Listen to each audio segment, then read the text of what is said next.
Kudüs, İsrail'in, ABD'nin Kudüs'ü İsrail'in başkenti ilan etmesiyle beraber İslam aleminde ciddi tepkiler oluştu.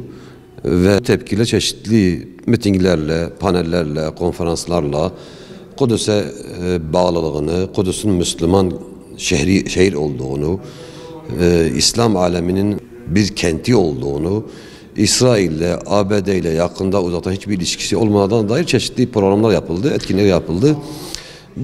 Ve belli bir süre sonra bir nevi bir nekahat dönemi diyebileceğimiz bir suskunluk dönemine geçildi.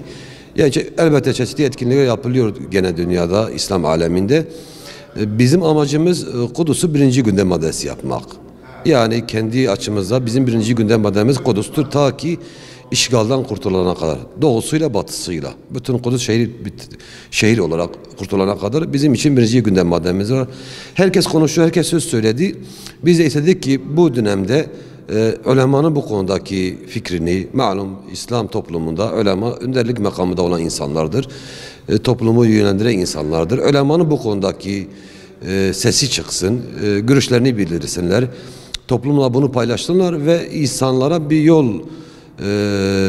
yol tarifi diyebileceğimiz, bir yol önderliği diyebileceğimiz bir yol belirlesinler.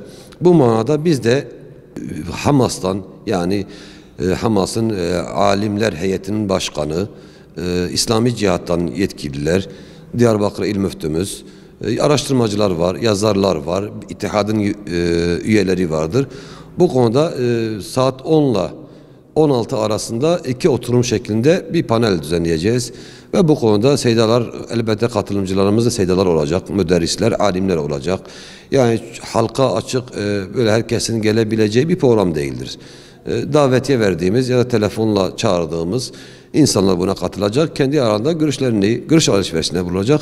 İnşallah bu Kudüs davasında bir katkımız olur. Hedefimiz, amacımız odur. Biz de kendi elimizden gelen çabayı sarf etme adına böyle bir panel düzenleyeceğiz. Malum çeşitli kesimlerden insanları çağırmışız. Yani şu anda İsrail'in, Siyonizmin daha doğrusu dünyada istifade ettiği en büyük güç Müslümanların ayrılığı ve ayrı parça parça oluşlarındadır.